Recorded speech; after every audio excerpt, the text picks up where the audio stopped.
Narito po kami ni Joyce De Lovieres, ang ating partner mula pa sa Dubai. Nandito kami sa Hong Kong at dumalo po kami ang Bantay OCW Foundation team sa katatapos lamang na 9th SRG Spring Rain Global Asian Philanthropic Development Conference. Joyce, grabe, ang layo ng biyahe mo, ha? Yes, from Dubai to Hong Kong. At dito tayo nagkita, hindi sa Pilipinas. Tama. 3 araw, napuyatan. Yes, nakakatuwa at napakaganda ng nangyari, magandang environment, new people, new friends, and new network that we have established. Gaano kahalaga ito sa atin, sa Bantay OCW Foundation?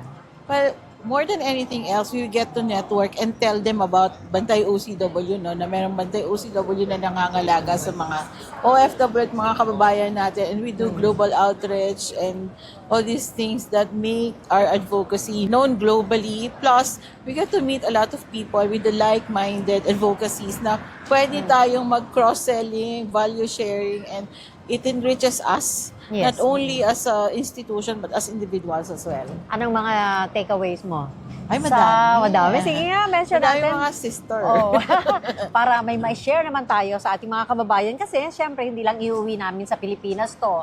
Dahil ikaw, babalik ka ng Dubai, makikita nila sa iba't ibang panig ng mundo. Yes, nakakatawa because ang Spring Rain Global is isang organisasyon o isang company na nakaka-inspire sa ating mga kababayan to rise above what their advocacies and be given the spotlight, be given the venue and the exchange of ideas in a very healthy way in such that everyone is growing. There's the ecosystem of good that gives them the platform to give out their advocacies, and the other foundations or other organizations, the schools, are given also the exposure that they need so that they will learn also from these institutions.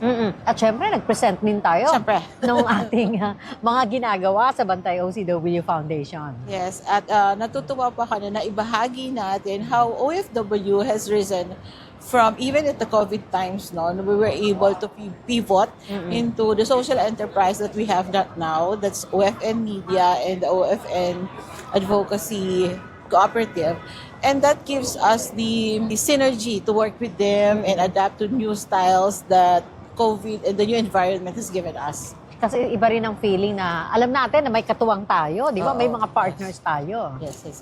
Isang magandang halimbawa po talaga ng pagtutulungan, not only on the things that we can achieve, but those which we haven't succeeded in going into yet.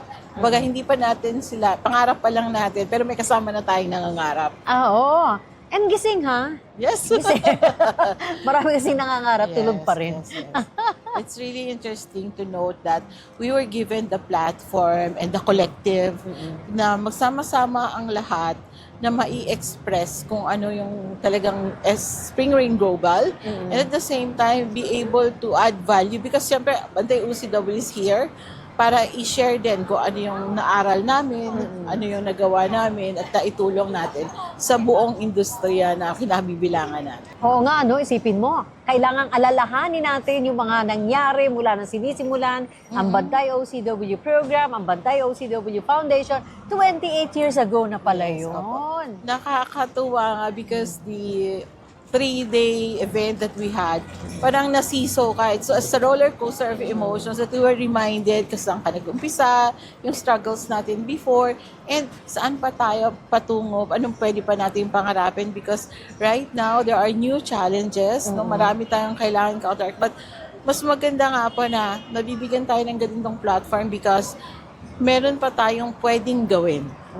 Pwedeng idulot pa sa pamayan ng Pilipino. At nakakatuwa rin na makita yung ating mga bagong katuwang, lalo nung sa fellowship dinner. Yung fellowship dinner is just a showcase of Filipiniana and what we are.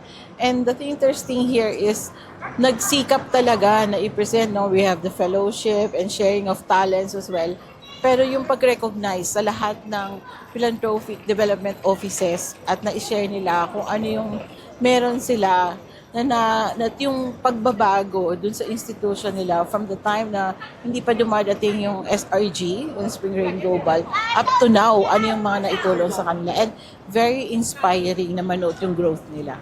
Oo, at saka kumbaga sa pagkain, talagang nahimay-himay, no? Yes. Oo, kaya parang Granular. kilala na natin yung bawat participants doon, yung mga association, organization na dumalo dito sa 9th Asian Philanthropic Development Conference. Yes, I think siguro the biggest takeaway for me is the camaraderie Mm-mm. that they are giving for each other, the support and the giving out of ideas, and at the same time challenging these ideas because that is a safe space that they can work together kasi nga yun yung team collaboration Yes. and being innovative. How can you bring this out if you will not take the risk na i-expose kung ano yung mga idea mo, but giving it out in the plenary and in the collective, you were able to get kung ano talaga yung juice na pwede mong gawin, pwede mo pang ma-improve yung mga processes mo. And nakakatawa, it's parang ang ganda nung harmony nung collective.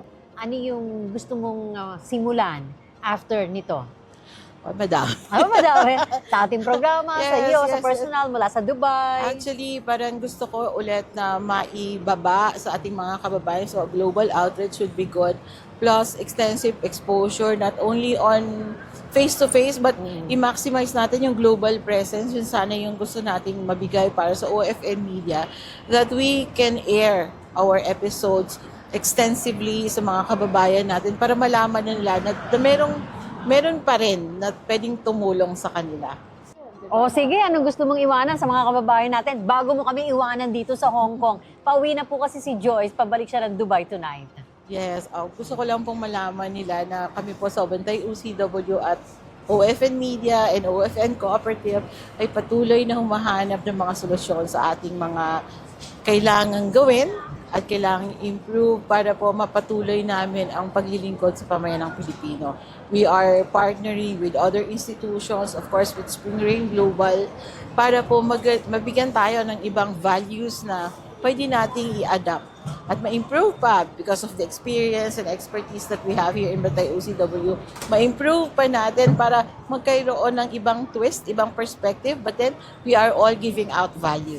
At marami silang aasahan ng mga bago mula sa ating Joyce. Yes. Kahit malayo muna tayo pansamantala. Yes. Opo. Thank you. Ingat sa biyahe.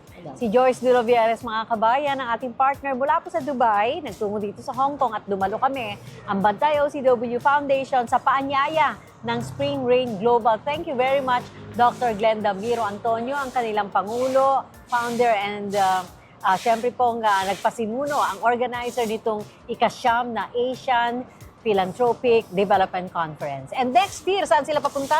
Pupunta tayong Cebu. See you in Cebu. So thank you very much. Ako po si Susan Kay. Ito po ang inyong Bantay OCW mula sa Hong Kong.